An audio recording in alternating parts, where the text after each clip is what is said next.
Hello बच्चों, कैसे हैं आप सब। स्वागत है आपका हमारे प्यारे से YouTube चैनल मैथमेटिक्स में। मेरा नाम है जितेंद्र चौहान। तो आज हम शुरू करने जा रहे हैं एक न्यू जर्नी। इस YouTube चैनल में आपको क्लास 9th 10th 11th और 12th का मैं आपको मैथ पढ़ाऊंगा और बिल्कुल बेसिक से मैथ पढ़ाऊंगा मैं आपको।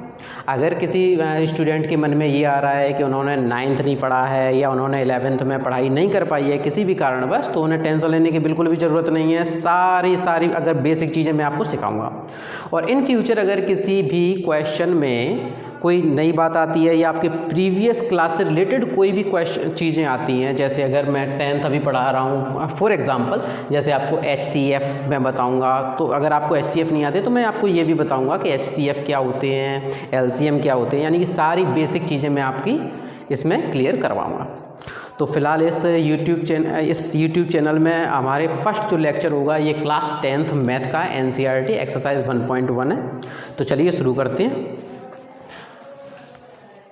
एक्सरसाइज 1.1 में पहला क्वेश्चन है कि यूक्लिड डिवीजन एल्गोरिथम से आपको फाइंड करना है HCF, और HCF किन संख्याओं का पता करना है, 135 और 225 का। तो सबसे पहले हमें इस क्वेश्चन में दो चीज़ें सीखने को मिलेगी। सबसे पहली चीज़ मिलेगी यूक्लिड डिवीजन एल्गोरिथम क्या होता है, और दूसरी चीज़ हमें सीखनी है HCF क्या होता है। तो सबसे पहले तो हम HCF के बारे में जानेंगे कि HCF क्या होता है। HCF आप और हम सभी लोग अपनी प्रीवियस क्लास में, यानी कि छोटी क्लास में 7th 8th 9th में हम ये सारी चीज़ें पढ़ चुके हैं HCF क्या होते हैं, फिर भी मैं आपको रिवाइंड करा दे रहा हूँ। फॉर एग्जाम्पल मैंने यहाँ पे दो संख्या ले ली, कोई भी दो नंबर्स ले लेते हैं, जैसे कि 24 और 36 मैंने ले लिया और हमें इसका HCF पता करना है। तो HCF पता करने के लिए सबसे पहले मैं इसके HCF के बारे में आपको बताना चाहूँगा। HCF का जो फुल फॉर्म होता है ये होता है हाईएस्ट कॉमन फैक्टर। ये तो हम सभी लोग जानते हैं। चलिए, तो हम 24 और 36 का HCF पता कर रहे हैं। तो HCF में सबसे पहले मैं फैक्टर की बात करूँगा। अब मैं जैसे कि 24 के फैक्टर करूँगा और यहाँ पे 36 के फैक्टर करूँगा। फैक्टर करने का मतलब ये है मेरा कि 24 किस किस टेबल में आता है, किस किस संख्या के टेबल में आता है। तो 24 किस किस टेबल में आता है, 2 में आता है, 3 में आता है, 4 में आता है, 6 में आता है, 8 में आता है और 12 में आता है। इसी तरीके से हम 36 के भी फैक्टर्स देखेंगे। फैक्टर से मेरा मतलब है कि 36 किस किस टेबल में आता है, किन संख्याओं के टेबल में आता है। तो 36 आता है 2 के टेबल में आता है, 3 में आता है, 4 में आता है, 6 में आता है, 9 में आता है, 12 में आता है और 18 में आपको इसमें मिलता है। अब देखिए जरा, फैक्टर हो गए दोनों के। अब बात आती है कॉमन की, कि कॉमन क्या होगा। कॉमन आप और हम सभी लोग जानते हैं, बचपन में हमने क्रिकेट खेला हुआ है, तो हम क्या करते थे, अपने किसी एक मित्र को या दोस्त को कह देते कि भाई आप कॉमन है। कॉमन का मतलब है कि आप सामने वाली पार्टी में भी बैटिंग और बॉलिंग करेंगे और यहाँ भी बैटिंग और बॉलिंग करेंगे। सेम इसी तरीके से कॉमन फैक्टर का मतलब है ऐसे कौन कौन से फैक्टर हैं जो 24 और 36 दोनों में आ रहे हैं। तो चलिए देखते हैं। 2 दोनों में आ रहा है, कॉमन फैक्टर हो गया। 3 दोनों में आ रहा है, 4 6 और 12 ये वो संख्याएं हैं जो कॉमन फैक्टर हैं 24 और 36 में। यानी कि अब बात करें HCF की, तो HCF में H क्या होता है, हाईएस्ट का मतलब होता है सबसे बड़ा। हमारे पास कॉमन फैक्टर हमें मिल गए 2 3 4 6 और 12, लेकिन इसमें हाईएस्ट कौन सा है, 12।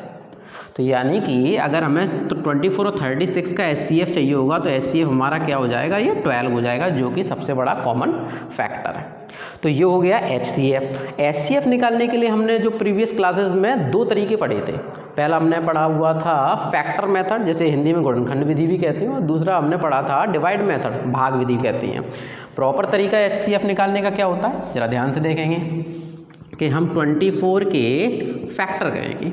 2 1 जा 2, 2 2 जा 4, फिर 2 से डिवाइड करेंगे, 2 6 जा 12, 2 3 जा 6 और 3 1 जा 3। यानी कि 24 को अगर मैं फैक्टर के तरीके से लिखूंगा तो किस तरीके से लिखूंगा, 2 इंटू 2 इंटू 2 इंटू ये वाला 3। अब मैं क्या करूँगा, सेम इसी तरीके से ये जो 36 है इसके भी फैक्टर करूँगा। तो जैसे ही आप 36 के फैक्टर करेंगे तो देखिए ज़रा क्या आ रहा है, 18, 2 9 जा 18, 3 3 जा 9, 3 3 जा 1। यानी कि अगर आप 36 के फैक्टर करेंगे तो कितना आएगा, 2 इंटू 2 इंटू 3 इंटू 3। अब बात कर रहे हैं HCF की, तो HCF हम कैसे निकाला करते थे, आपको याद होगा बचपन में, यहाँ पे 2 का पेयर बन गया है तो मैं 2 लिख लूँगा, फिर अगले 2 का पेयर बन गया है तो मैं 2 लिखूँगा। लेकिन 24 में 1 2 है लेकिन 36 में 2 नहीं है, यानी कि ये संख्या हम नहीं लेंगे। अगला 24 में 3 फैक्टर आ रहा है, 36 में भी एक 3 आ रहा है, इस 3 को हम लिख लेंगे। और बाकी कोई भी पेयर नहीं बनना है, ना इस 2 का बनना है और ना ही इस 3 का पेयर बनना है, तो हम ये दोनों संख्याएं नहीं लेंगे। तो HCF कितना आ गया, 2 2 जा 4, 4 3 जा 12 आ गया। इसे कहा जाता है फैक्टर मेथड या हिंदी में बोलते हैं गुणनखंड विधि। अब दूसरा इसका तरीका क्या है और वही हमें पढ़ना है। ये जो यूक्लिड डिवीज़न एल्गोरिथम है या यूक्लिड डिवीज़न जो लेमा है, लेमा और एल्गोरिथम एक ही बात होगी। अगर आपको इसमें पढ़ना है तो हमें दूसरा इसका मेथड पता करना होगा जो कि होता है भाग विधि, ऐसे डिवाइड मेथड भी कहा जाता है। उसमें हम क्या करते हैं, हम ये देखते हैं कि जो छोटी संख्या होती है, यानी कि हमें कौन सी 2 संख्याओं का HCF पता करना है, 24 और 36 का। जो छोटी संख्या होगी इसका डिवाइड हम बड़ी संख्या में देते हैं। चलो ध्यान से देखेंगे, यानी कि मैं 24 का डिवाइड करूँगा 36 में। नॉर्मली जिस तरीके से हम बचपन में करते आए हैं अभी डिवाइड करते हैं उसी तरीके से हम करेंगे। 24 1 जा 24 और 36 में 24 लेस करेंगे तो क्या हो जाएगा, 12 हो जाएगा। ये आप डिवाइड करते हैं। लेकिन HCF में डिवाइड हम तब तक करते हैं जब तक कि रिमाइंडर 0 नहीं आ जाता। यानी कि अब हमें क्या करना होगा, ये जो हमारा डिवीज़र था 24, ये यहाँ आकर के क्या बन जाएगा, डिवाइडेंड बन जाएगा, यानी कि ये। और 12 2 जा 24, यानी कि अगर 24 में से 24 लेस करेंगे तो ये रिमाइंडर कितना आ जाएगा, हमारा 0 आ जाएगा। और रिमाइंडर जैसे ही 0 आ जाएगा हम अपनी प्रोसेस यहीं रोक देंगे। और किस संख्या से डिवाइड करने पर रिमाइंडर 0 आया है, 12 से। तो HCF क्या हो जाएगा, HCF हो जाएगा 12। और इस मेथड को बोला जाता है डिवाइड मेथड, और यही डिवाइड मेथड हमें सीखना है और यूक्लिड डिवीज़न एल्गोरिथम में हमें इसका यूज़ करना है। बता देना। तो चलिए, जिस तरीके से अभी हमने सीखा है कि HCF डिवाइड मेथड से किस तरीके से पता किया जाता है, सेम वही प्रोसेस हम यहाँ अपनाएंगे और यूक्लिड डिवीज़न लेमा साथ ही साथ में आपको बताऊंगा। हम क्या करेंगे, पहले रफली जिस तरीके से अभी हमने HCF निकाला था उसी तरीके से 135 और 225 का हम निकालेंगे। कैसे करेंगे, हम जो छोटी संख्या होती है इसका डिवाइड हम बड़ी वाली संख्या में देंगे। तो 135 1 जा 135 होता है और 135 2 जा क्या होता है, 270 ज़्यादा हो जाएगा, इसलिए हम 135 तक रुकेंगे। चलिए 225 में 135 लेस करेंगे तो 5 में से 5 गया, ये 0 हो गया। 22 में से 13 लेस करेंगे तो कितना आ जाएगा, 90 आ जाएगा। रिमाइंडर हमारा 0 नहीं आया है, यानी कि इस प्रोसेस को हमें आगे भी कंटिन्यू करना होगा। तो हमारा जो डिवीज़र होता है यही हमारा क्या बन जाएगा, डिवाइडेंड बन जाएगा, यानी कि 135। फिर 90 का डिवाइड हम 135 में देंगे तो 90 1 जा 90 हो जाएगा, 92 जा 180 ज़्यादा हो जाता है, इसलिए हम 1 तक रुकेंगे। तो 135 में से 90 लेस करेंगे तो क्या आ जाएगा, 45 हो जाएगा। अभी भी रिमाइंडर 0 नहीं है और रिमाइंडर 0 नहीं है तो इस प्रोसेस को हमें फिर से कंटिन्यू करना पड़ेगा। तो जो हमारा डिवीज़र था ये हमारा दोबारा से डिवाइडेंड बनेगा आकर के। 45 का अगर 90 में आप डिवाइड देंगे तो 45 2 जा 90 होता है और 90 से 90 लेस करेंगे तो रिमाइंडर हमारा क्या आ जाएगा, रिमाइंडर हमारा 0 आ जाएगा। और किस संख्या से डिवाइड देने पर रिमाइंडर 0 आया है, 45 से डिवाइड देने में 0 आया है, तो हमारा HCF 135 और 225 का HCF कितना हो गया, 45 हो गया। लेकिन हमें एग्ज़ाम में किस तरीके से लिखना है, ये इस तरीके से लिखा जाएगा, ज़रा ध्यान देंगे। मैं यहाँ पे लिखूँगा बाई यूक्लिड डिवीज़न लेमा। आप लेमा या एल्गोरिथम किसी को भी यूज़ कर सकते हैं, दोनों एक ही बात होती है। अब इन्होंने ये कहा है कि किसी भी संख्याओं को, यानी कि जो यूक्लिड ने कहा था कि आपको इस तरीके से लिखना है, कैसे कि A = BQ + R, जहाँ where A and B are some integers. चलिए पहले तो हम ये समझेंगे कि ये जो लिखा हुआ है A = BQ + R क्या है।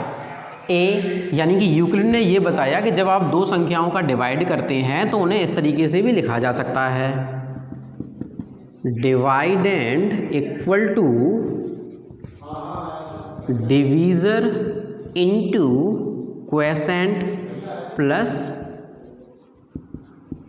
रिमाइंडर, ये इन्होंने कहा है। जैसे कि अब मैं यहाँ पे दिखाता हूँ ये क्या चीज़ है, कौन सी क्या इसमें नई चीज़ सीखने को हमें मिल रही है, मज़ा आ रहा है, ज़रा ध्यान से देखेंगे। डिवाइडेंड क्या होता है? डिवाइडेंड वो संख्या होती है जिसमें आप डिवाइड देते हैं। तो यहाँ पे यानी कि इसमें मैं बात कर रहा हूँ, तो इसमें डिवाइडेंड क्या आएगा? 225 225 आएगा, क्योंकि 225 में हम डिवाइड दे रहे हैं। चलिए थोड़ी देर के मेरे डिवाइडेंड लिख दे रहा हूँ 225। डिवीज़र क्या होता है? जिस संख्या का हम डिवाइड दे रहे होते हैं उसे हम डिवीज़र बोलते हैं। तो यहाँ पे डिवीज़र क्या हो जाएगा? 135 होगा। चलिए मैंने 135 कर दिया। इनटू में क्वेसेंट होता है ये जो संख्या लिखी होती है ये क्वेसेंट होती हैं ये। तो क्वेसेंट यहाँ पे कितना है? 1 और प्लस रिमाइंडर, और रिमाइंडर यहाँ पे कितना है? ये 90, ये रिमाइंडर हमारा 90। तो यूक्लिड ने कहा है कि जब दो संख्याओं का आप डिवाइड देते हैं तो उनको इस तरीके से लिखना चाहिए। ये तो हम बचपन में सीख चुके हैं, जरा देखें ध्यान से। अगर मैं 135 का 1 में मल्टीप्लाई करूंगा तो क्या लिखा जाएगा? 135 और प्लस 90, और 135 और 90 कितना होता है? 225 आ गया। ये यूक्लिड डिवीज़न लेमा है, यानी कि यूक्लिड ने ये कहा था कि दो संख्याओं को जब आप डिवाइड कर रहे होते हैं तो उन्हें इस तरीके से लिखा जाता है, a = bq + r, जहाँ a और b कोई इंटीजर है, कोई संख्या है। अब हम आते हैं डायरेक्ट क्वेश्चन पे, ज़रा ध्यान देंगे क्वेश्चन को हमें किस तरीके से लिखना है। कि जो फर्स्ट स्टेप था यहाँ पे हमारा डिवाइडेंड कितना था? 225, मैं यहाँ पे 225 लिख दूंगा। डिवीज़र कितना था? 135, 135 प्लस क्वेसेंट कितना था? क्वेसेंट था 1, तो मैं 1 कर दूंगा, और प्लस रिमाइंडर कितना था?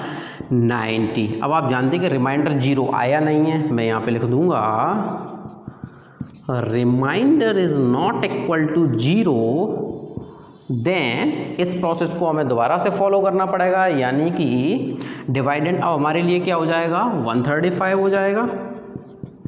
डिवीज़र कितना होगा? डिवीज़र हमारे लिए 90 हो जाएगा। इनटू क्वेसेंट हमारे लिए कितना है? 1 है, और प्लस रिमाइंडर हमारे लिए कितना हो जाएगा? 45 हो जाएगा।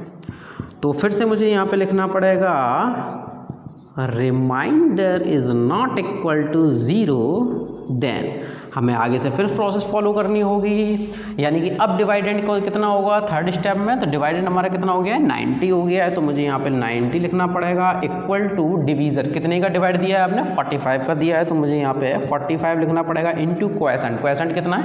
2 है, और प्लस रिमाइंडर यहाँ पे कितना है? 0 है, यानी कि remainder is equal to 0, then HCF of 135 and 225 is equal to किस संख्या से डिवाइड देने पर रिमाइंडर 0 आया था? 45 से। तो हमारा जो HCF है ये कितना आ जाएगा? 45 हो जाएगा। तो इस तरीके से आपको सॉल्व करना है, और अगर आपको और अच्छे से इसे देखना है या लिखना है तो आप डिस्क्रिप्शन में आपको PDF फाइल दी गई है, वहाँ से आप इसका सॉल्यूशन भी लिख सकते हैं। फिलहाल आप वीडियो पॉज करके ये आप लिख सकते हैं, लिख लीजिए, पॉज करके जल्दी लिखिए। हटा दें? चलिए मैं हटा देता हूँ यहाँ से।